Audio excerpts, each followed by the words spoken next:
Welcome back to So Bad It's Good, presented by Betches Media. Now, today is a very important interview. I was texted by my friends earlier today saying, don't screw this up. This person is the heart and soul of their show, so you need to treat this with the utmost respect and care.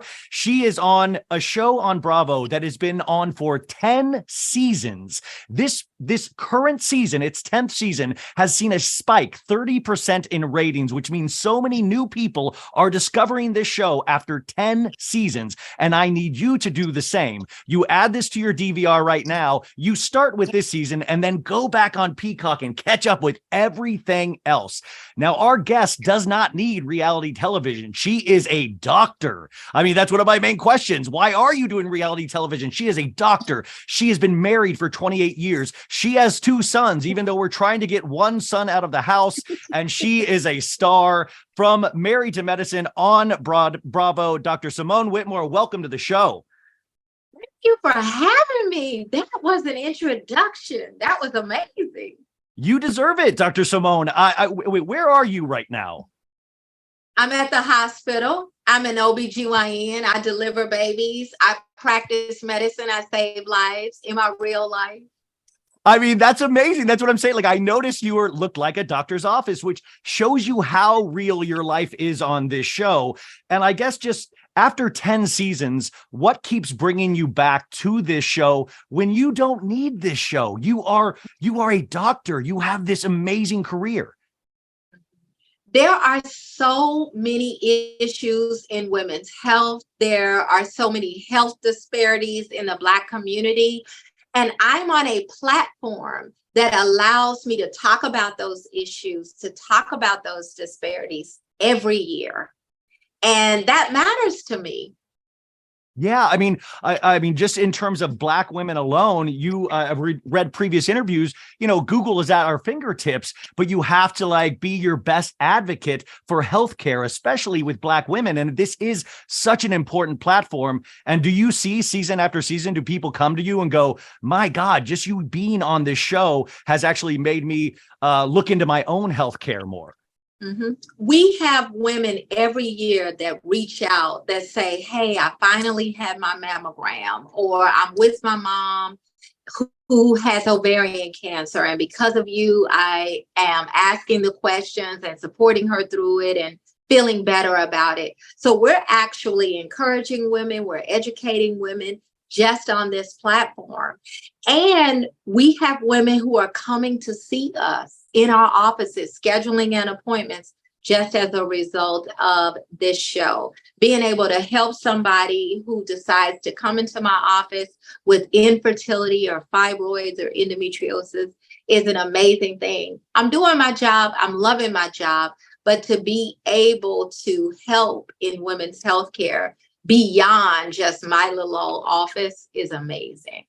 Have you found anybody coming in to see you because you are Dr. Simone from Married to Medicine and they just want to, I just want to be around you? We see that all the time, every day. And it's funny because sometimes a patient will let me know that she scheduled the appointment because she watched the show, but then sometimes they won't even let me know. And it just becomes a funny thing that,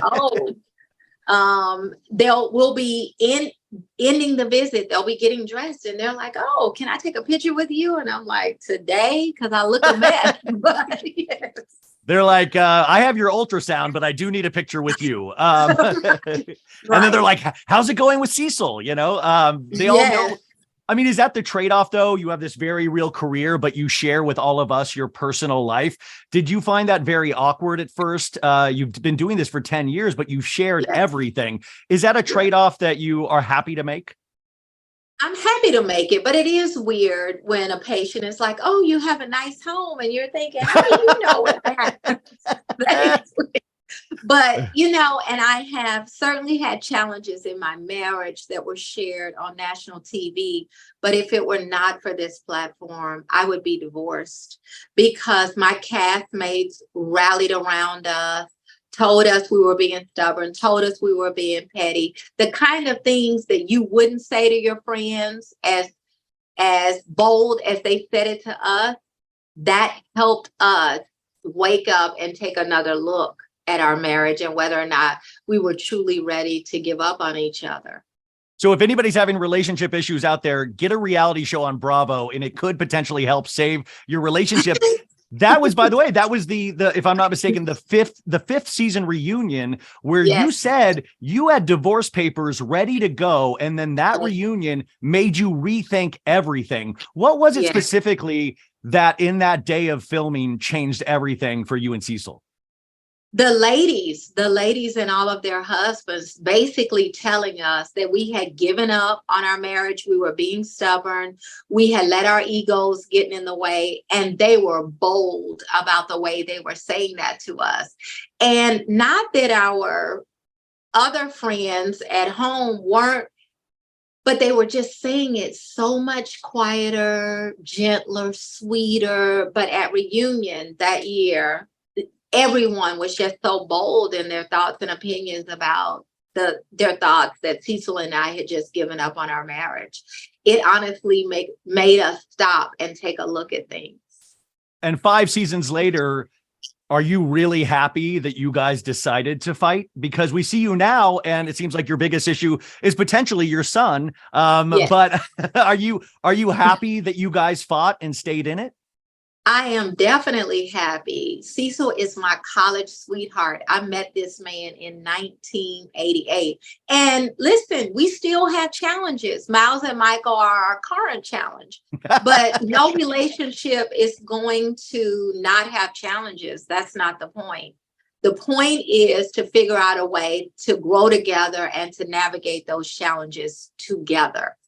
And that's a very real issue that a lot of people deal with away from reality television. So I think this is a really important example. You guys met at Spelman College, is that right? I went to Spelman, which is the all-girls college. Across the street is Morehouse, all-male college. Cecil was at the all-male version. Yeah. Sorry, Cecil. I didn't mean to say that you went to an all-female college. I apologize in advance for this. Your show has been called the Beyonce of Bravo. It's also kind of one of those Tiffany network, or like kind of a Tiffany show where the creme de la creme seems to love your show, but we've seen this audience grow. And like I said, the ratings are huge this season. What do you think? Like, it's so funny, after 10 seasons, all of a sudden you're an overnight success. What do you attribute that to after 10 seasons, new people flooding to the show right now? I think that the word is just finally getting out there, and people are finally understanding. We've been a group of friends because we have the majority of the OGs from season 1. So we have real friendships. We don't have to make up or create any drama. We don't have to pretend to be anything other than ourselves. And people still want to see healthy marriages and understand that in their own lives, drama, relationship breakdown, it's okay. You can survive that.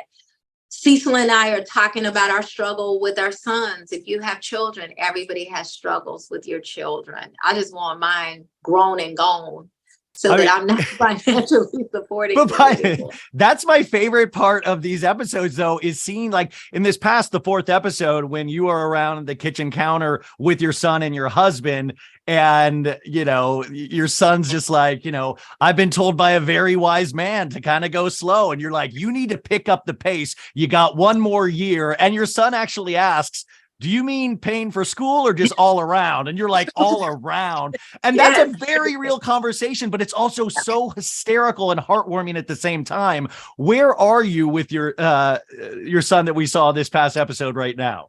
Well, we're still bringing him along. And one rule that I had this year that we've never done, because he's 25, still in college, is that he had to pay half the tuition. So he was mad about it, but I was happy. And we're finding a balance, but every day is a struggle. We have to keep having these conversations. They're hard conversations.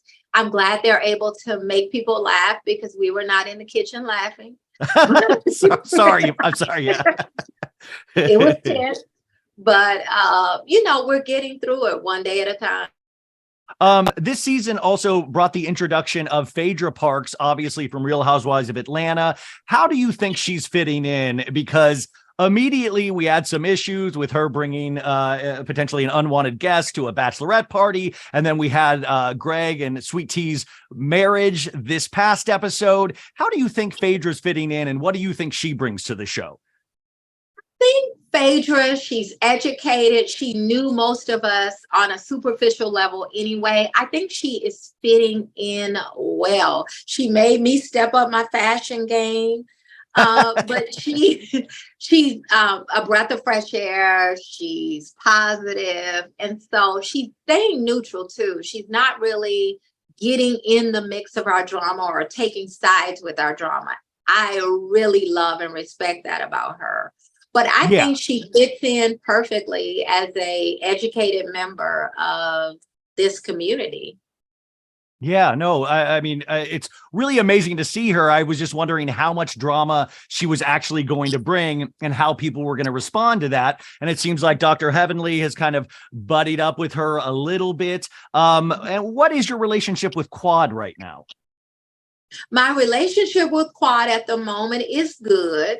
You know, she tells me that there are some things that she doesn't like, or she's not crazy about my relationship with Letitia.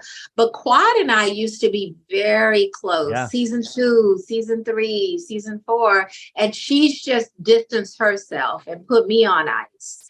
And so Gregory and Cecil have been friends the entire time. Quad and Gregory have been divorced. We've been hanging out with Gregory. We've seen him with girlfriends. We got a chance to see him dating Letitia, fall in love with Letitia, and we're happy for our friend. Hopefully, Quad will figure out how not to be a distant friend of mine in the near future. And so we're working on that and talking through it. I mean, that's a very bizarre thing. And also, it's a perfect reality television plot of somebody that was married to somebody and now is still on the show. And we see them get married this past episode. Really, really wild. And I imagine you guys find it weird as well. Has Cecil ever been completely honest about what the heck happened at that bachelor party? He will never be completely honest. He is just very tight-lipped about the bachelor party. The little bit I know about it, I watched it on TV. That's what I was going to ask. Do you actually watch back every episode? And what do you think they get right about you? And what do you think they get wrong or that we don't get to see?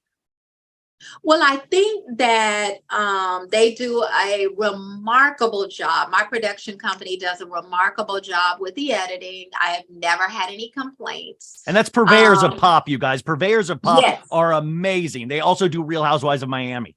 Yes, they are amazing. And they pretty much depict me as myself. Most of our fans and viewers would never know how sensitive I am. I am overly sensitive and my feelings get hurt easily, but I try to do a really good job of hiding that. Jackie, Toy, and Heavenly, well, all the ladies really, even Quad, they all know I'm sensitive, but nobody really busts me out about it. They let me pretend to look strong on TV.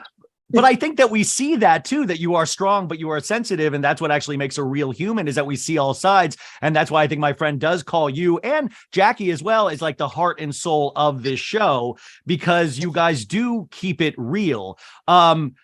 And I will say, this is a show that I have come to late. It is one of those shows that was told to me from the very beginning, this is the best show on Bravo. And I was like, I've got a full house. I'm watching Potomac, Atlanta, Beverly Hills, Vanderpump, da-da-da-da-da-da.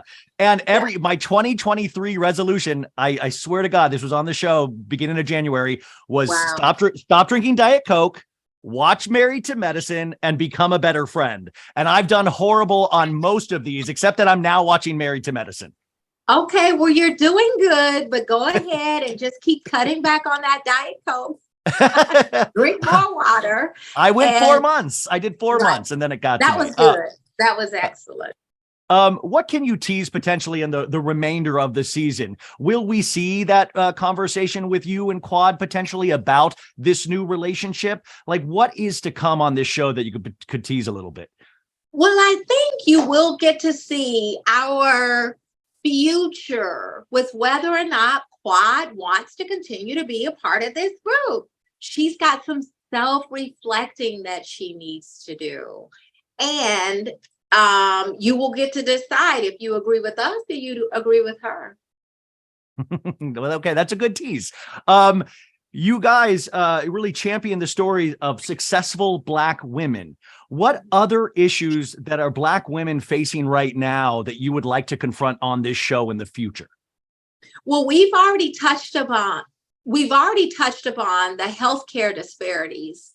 Black women having babies and in labor are dying 2.5, 3 times more than any other ethnic group in the United States. It makes no sense for that. This is 2023. And so and we're going to highlight it again this season, but we talk about the issues. And the thing is just Bravo giving us this platform every year to touch upon women's health issues, pregnancy, infertility, breast cancer, fibroids, endometriosis. It's just been an amazing blessing. And I'm glad we are still going. I do love that about Bravo. Even on Beverly Hills last week, Garcelle Bouvet showed her movie called Black Girl Missing. And she just said, I want the same attention when Black girls go missing that everybody else gets. And I think that's great that we can have this foundation of real serious issues. And then some of the craziness that goes on around it, it gives that foundation where you can go anywhere on your show and we'll actually lean in a little closer. Right. Yep.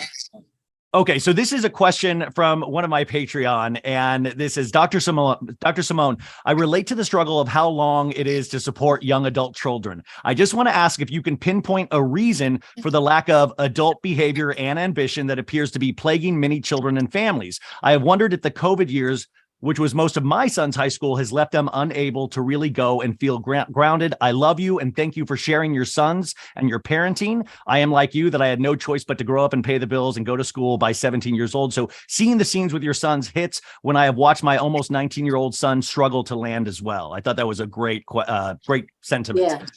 Yes. I think that we are just spoiling and coddling the children to a level that our parents didn't spoil and coddle us. And I think it's okay. And I think eventually they're going to land on their feet. And we need to, as parents, need to pack more patience. It's hard. It is hard, but they're growing up in a totally different time, in a totally different way, and that in which we grow up. And so they're not having to face the music as quick as we did, but they're going to. I have every bit of faith because we've raised them and we've given them the proper foundation. They are going to do it. Yeah, because they're all good kids, you know? Yes. You said in the past, you said the show taught me that I was the captain of the petty boat. I am so petty. I just hold on to the smallest problems that are not even that big. I almost lost my marriage over things that were really not that deep. Where else have you been extremely petty on this show, do you feel? Well, with my friendship with Jackie, she's been my friend of 20 years. And I was petty with her, almost gave up my friendship with her, being petty and holding a grudge. That's not cool. That's not cool. We got to learn. I got to learn from it. I got to grow from it. Yeah. And you are, right? I mean, also this season, I was already laughing is that Heavenly, you guys already got into a little bit of a tiff. I mean, she kind of came at you in terms of surgery, in terms of, hey, you can't do that. You can't do, I mean, and I thought how funny that we are being petty over doctors, over actual doctors. And you were like, I am an OBGYN. It's like, I demand respect in a sense. How funny is it that we fight over like doctors? Well, it's interesting to see a dentist telling me what I do and don't do. I'm like, girl, you don't work in my office. You don't come to our office. How in the hell are you just out here assuming what I do and don't do? I just needed her to shut up. Heavenly loves minding everybody else's business. I mean, and she's really good at it, but she's really good at it. Go pull some teeth and leave me alone. Are you guys still 10 seasons in? Do you have a group text exchange? Do you watch this show at the same time? We don't necessarily watch at the same time because we're all so busy as professional women, but we have a group text and we don't necessarily talk about the show on our group text. We just talk about life. Like, hey, girl, I'm having a Christmas party. Do y'all want to come? That kind of stuff. We Oh, you don't. mean like your real friends? Your real friends. Yeah. Right. Well, Yeah. you bring up Christmas and the holiday season. What do you, I mean, are you a big Christmas person? What are your holiday traditions around this time since we are now in December?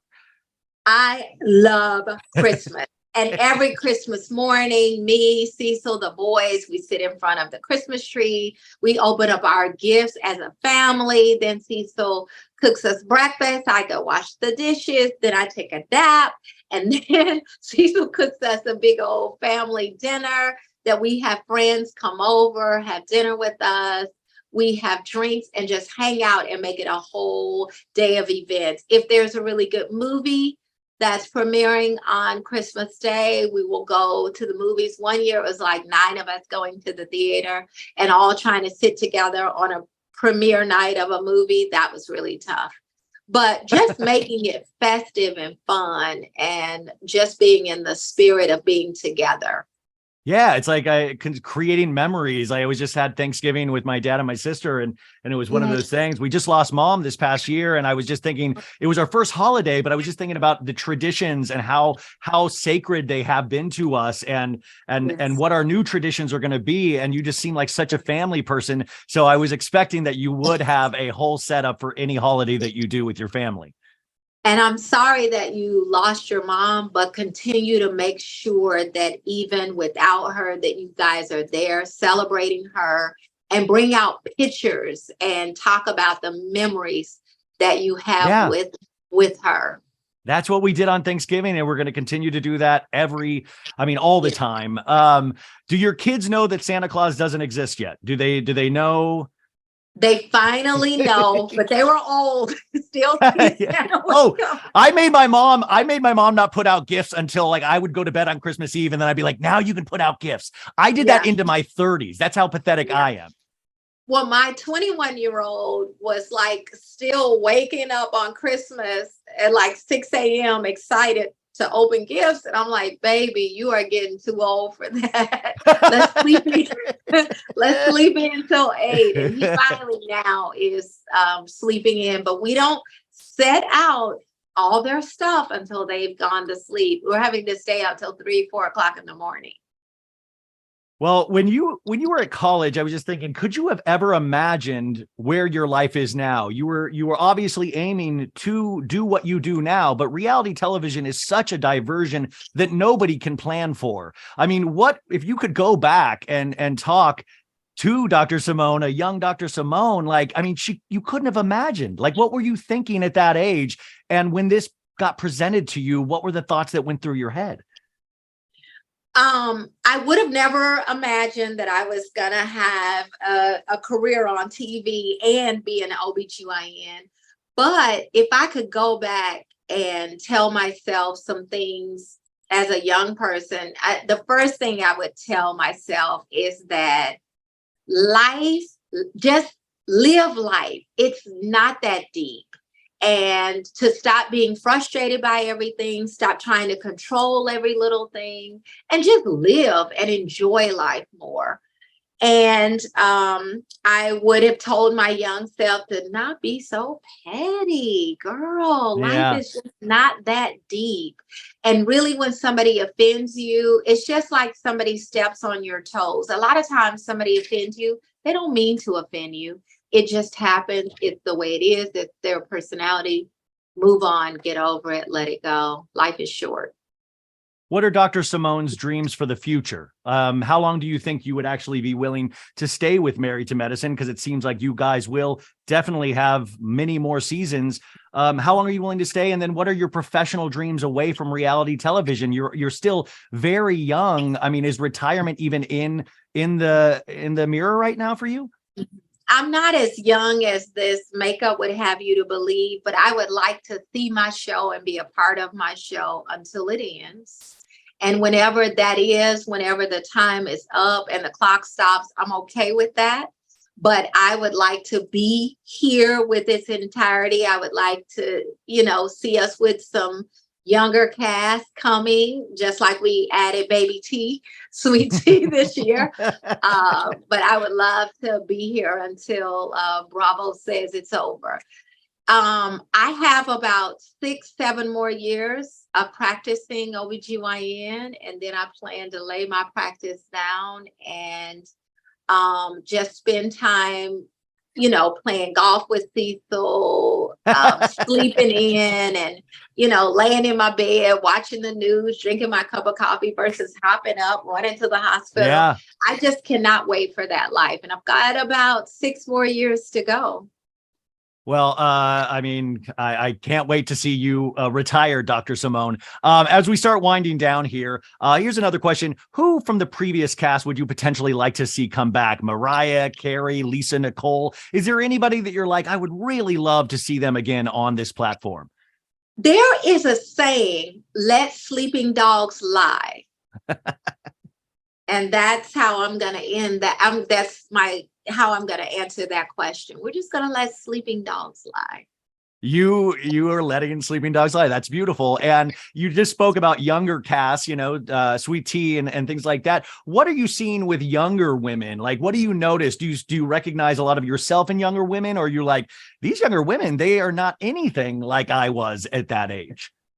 I feel like the younger women are nothing like I was at that age. Sweet Tea, slipping into a DM to get her husband. But there's a lot we have to learn from the young people. We have so much to learn from them, and we have nuggets of life that we need to share with them. Yeah.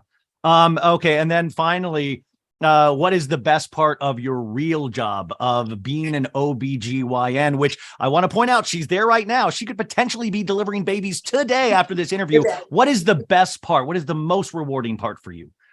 The most I'm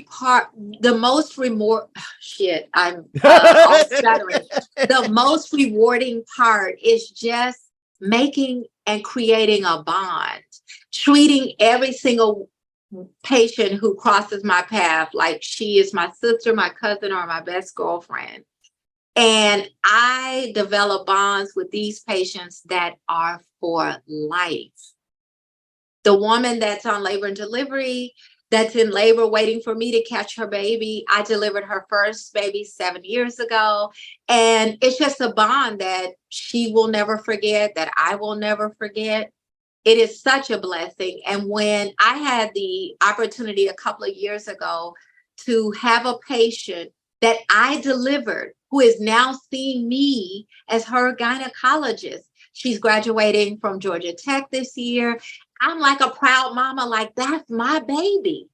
But she's developing and becoming a young woman. Yes. Well, Dr. Simone, I feel like we are a part of your extended family because we are heavily invested in you and your family and this show. And like I said, for those who do not know this show, Married to Medicine, Sundays. You can catch up this season. We're only 4 episodes in. It'll be the 5th one on Sunday. Catch up on Peacock the previous 9 seasons.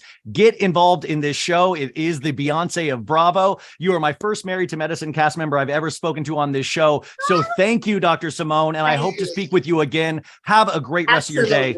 I so appreciate your time. All righty. And happy holidays. Happy holidays.